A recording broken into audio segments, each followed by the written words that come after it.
pertama ini membaca, menulis, dan berdiskusi.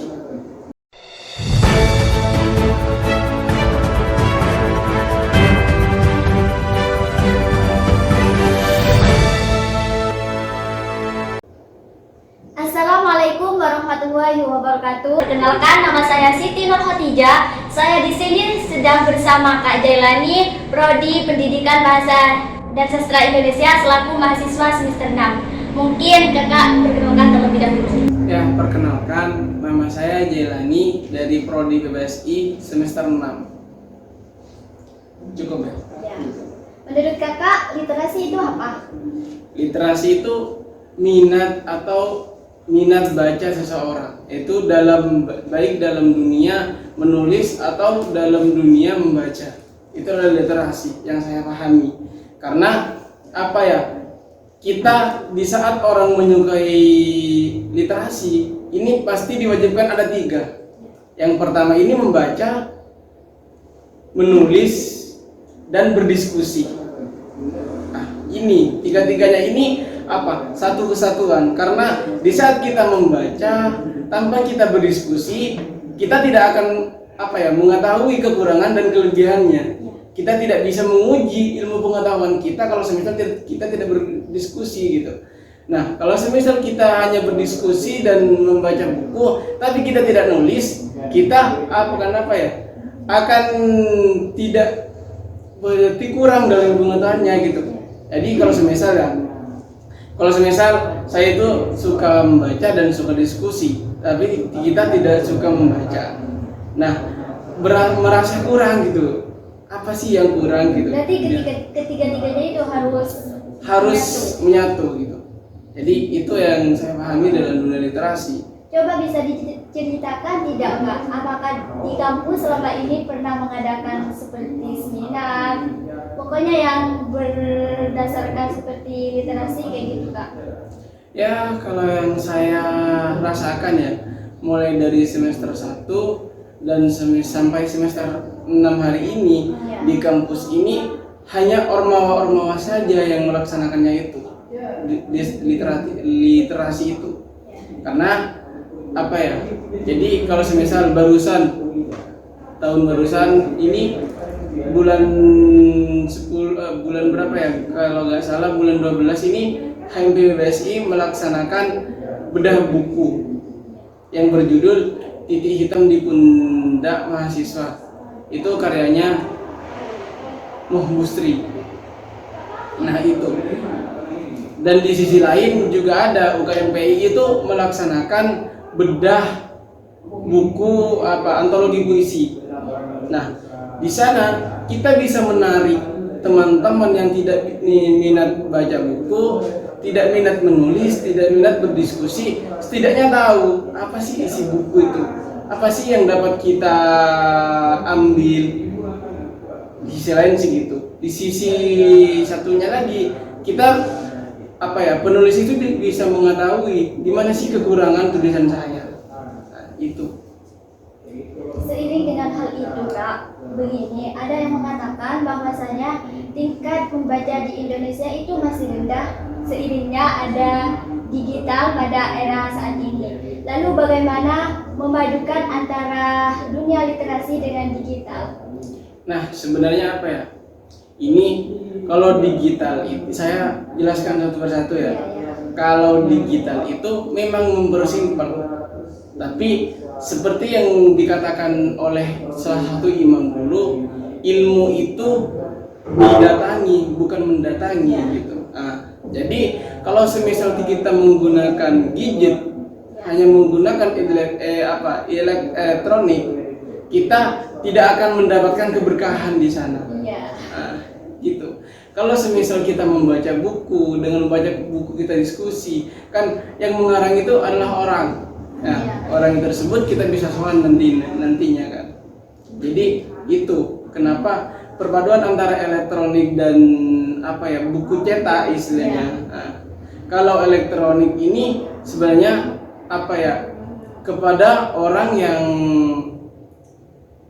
malas gitu. Kalau saya lihat gitu, elektronik ini untuk orang yang malas gitu kan. Tapi elektronik ini juga dibutuhkan, tapi kebutuhan kepada elektronik ini hanya beberapa persen saja. Itu kalau semisal kepada buku cetak ini rasanya penting sekali, karena apa, untuk mendapatkan keberkahan dari buku itu tersebut. Jadi itu. Menurut kakak, bagaimana tanggapan ada peribahasa mengatakan bahwasanya membaca adalah jendela dunia dan dengan menulis dunia akan mengetahui kita? Betul sekali. Jadi untuk mengetahui sesuatu kita diwajibkan untuk membaca.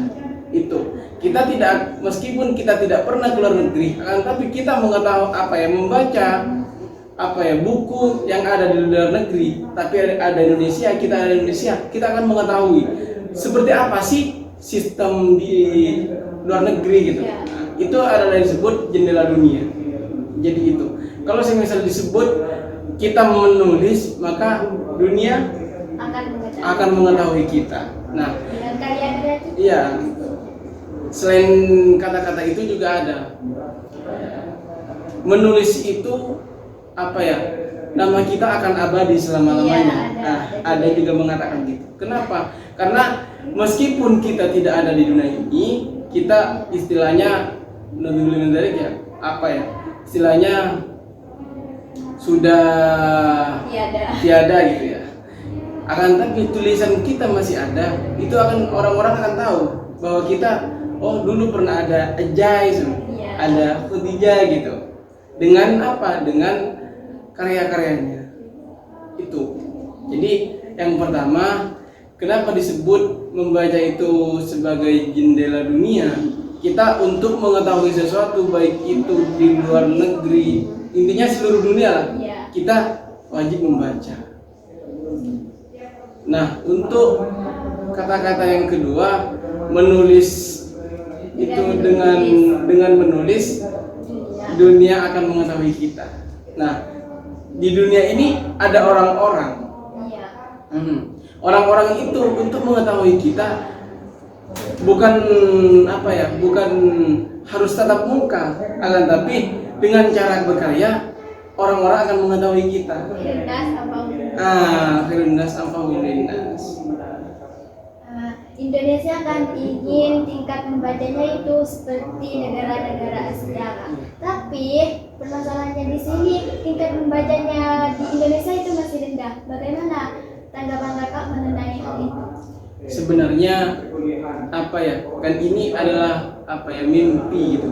Ya, cita-cita Indonesia ingin ingin maju dalam dunia literasi. Ingin maju dalam dunia literasi. Nah, kita yang pertama, karena kalau saya itu melihat gitu, dari masyarakat Indonesia ini memang minim dari segi literasi, lebih-lebih dari segi bacanya. Karena apa? Ya, kita pertama kita harus melakukan penyadaran, karena mahasiswa dan siswa ini nantinya akan menjadi generasi bangsa. Jadi yang pertama harus sadar diri gitu. Itu kenapa kita boleh sih Indonesia ingin Indonesia menjadi memajukan di dunia literasi gitu. Sebenarnya saya sepakat gitu, akan tapi harus kita sadari bahwa masyarakat Indonesia ini minim dengan literasi.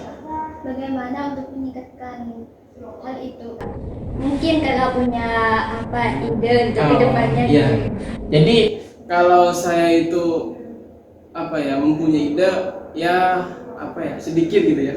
Yang pertama, untuk membangun minat baca teman-teman harus dari segi penyadaran dari diri sendiri, atau kita bisa menyadarkan orang-orang juga. Jadi kalau semisal kita ada di sekumpulan orang, kita baca buku gitu ya, atau kita bagaimana sih caranya agar mereka itu juga ikut gitu untuk baca buku. Yang pertama, kita harus ada fasilitas. Jadi itu yang pertama. Jadi kalau semisal teman kita mau membangun minat baca, kita harus mempunyai fasilitas juga. Jadi kalau semisal kita mengajak teman-teman untuk membaca, akan tapi fasilitas buku kita tidak ada, fasilitas itu tidak ada, apa yang mau dibaca gitu. Jadi itu. Terkait dengan hal itu, bagaimana Ormawa menjawab tentang minimnya literasi di Indonesia, Kak? Apakah dengan meningkatkan dengan literasi di Indonesia khususnya, apakah perlu mengadakan perpustakaan masing-masing atau bagaimana, Kak? Ya, kalau kakak lihat ya, jadi ada beberapa Ormawa memang ini istilahnya ingin sekali di dunia literasi ini maju gitu, memajukan di dunia literasi. Nah, dengan keinginan itu kita melihat beberapa Ormawa seperti UKM Aroma, dia melakukan kajian rohani demi PI juga ada, LPM juga ada kayaknya.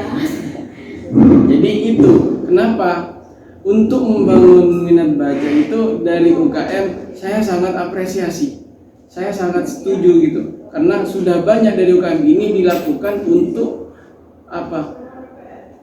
mengembangkan literasi yang ada di kampus ini. Lebih-lebih kita dari segi kajian, dari segi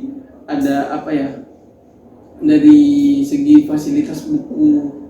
Kalau harus ada perpustakaan di Ormawa masing-masing,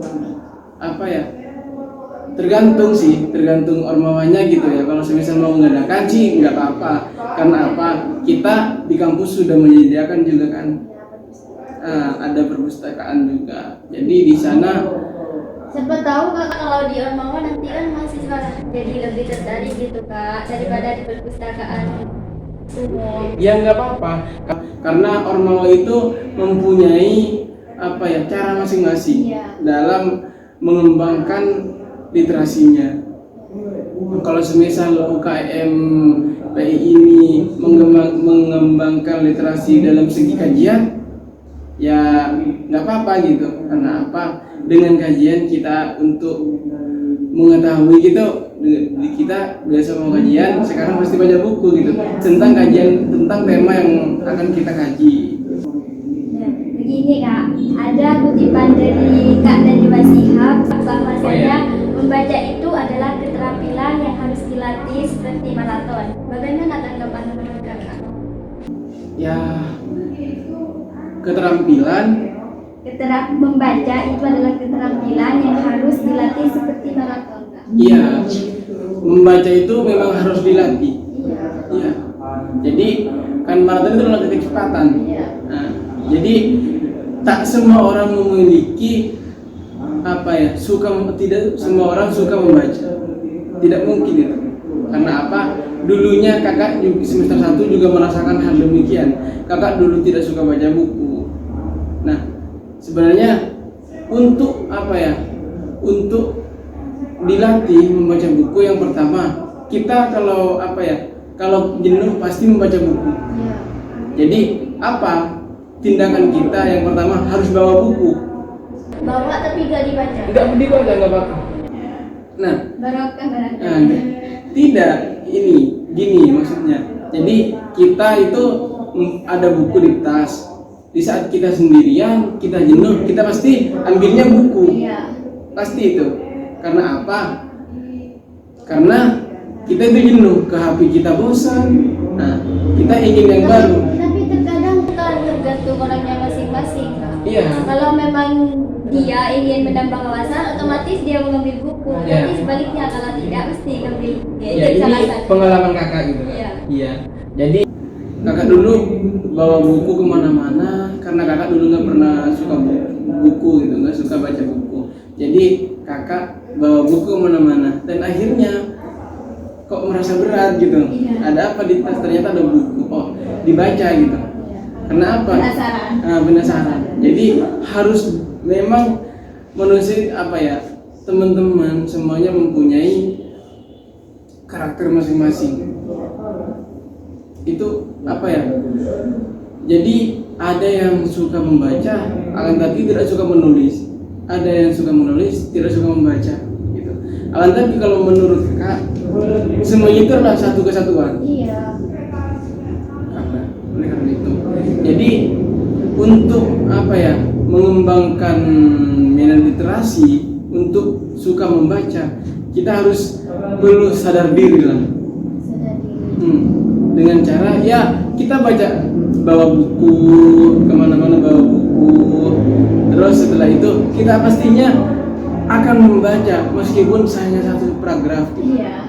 Pasti itu kita akan membaca karena apa ya, kita tidak bisa langsung saya harus baca buku karena manusia itu mempunyai rasa bosan itu. Jadi kalau semisal kita membawa buku, kita saat kita lagi banyak pikiran, kita akan baca buku. Kan kata kakak, manusia itu mempunyai rasa bosan kan? Lalu bagaimana untuk minimalisir rasa itu kak? Rasa bosan itu ya? Agar menjadi sesuatu kebiasaan yang baik gitu kak. Asal dari bosan menjadi suka gitu kak. Kakak dulu apa ya? Sebenarnya ini adalah cara kakak dalam mengembangkan literasi gitu. Iya. Dulu kakak itu sering kalau baca buku itu bosan. Iya. Dan akhirnya kakak itu apa ya? Istilahnya berkumpul dengan orang-orang yang baca buku. Ya, sekarang itu berkumpul dengan orang baca buku dan akhirnya saya mempunyai kebosanan dalam membaca buku. Saya mau bicara sama siapa gitu? Saya mau bicara sama siapa? Yang lain itu baca buku. Nah, rasa bosan itu akhirnya dipaksa untuk tidak bosan dalam membaca buku.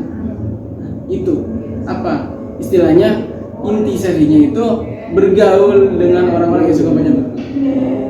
Terus dipaksa gitu ya kak? Iya, dipaksa. Karena apa ya? Kadang kita apa ya, suka baca buku itu kadang kita harus dengan paksaan juga. Jadi kalau semisal kita tidak bisa apa ya, memerangi rasa bosan kita, itu kita tidak akan membaca. Intinya semua bisa karena terbiasa, semua terbiasa karena dipaksa. Gitu. Jadi itulah. Kalau semisal kita itu ingin mengembangkan literasi. Mungkin hanya itu dari Kak Jailani yang bisa disampaikan. Saya ada sedikit kutipan dari Kak Najwa Shihab bahwasanya jika idealisme ialah kemewahan yang hanya dimiliki pemuda, akan diisi apa periode kalian sebagai mahasiswa? Belajar tentu keharusan yang tak boleh diabaikan. Namun, merugilah jika belajar disempitkan semata karena perkuliahan. Nikmati kehidupan kampus dengan terus mengasah. Jangan habiskan waktu dengan terus berkeluh kesah. Karena kalian adalah anak-anak muda pilihan yang berkesempatan mereguk dalamnya sumur ilmu pengetahuan. Bacalah sebanyak-banyaknya buku, jangan main gadget melulu. Kongkol-kongkol tentu boleh saja, apalagi jika di sekretariat organ mahasiswa. Kenali sebaik-baiknya temanmu. Hayati masyarakat di sekelilingmu, agar kampus tak menjelma menjadi tembok yang memenjarakanmu. Beranilah mengambil pendirian dalam banyak persoalan. Anak muda kok sudah hobi jadi aman, dengan bersikap netral-netralan. Tinjulah kemapanan dengan kepalan tangan. Lawanlah kejumutan dengan kenekat membuat terobosan. Jangan takut jatuh dan terrantuk. Dengan terbentur, kau akan terbentuk. Sebab Indonesia memang ditemukan dan diusahakan oleh anak-anak muda. Kalian pula lah yang mestinya memperbarui tanah air kita. Mungkin hanya itu yang dapat saya sampaikan. Saya Siti Nur Hatijah, pamit undur diri dari hadapan kalian semua. Wassalamualaikum warahmatullahi wabarakatuh.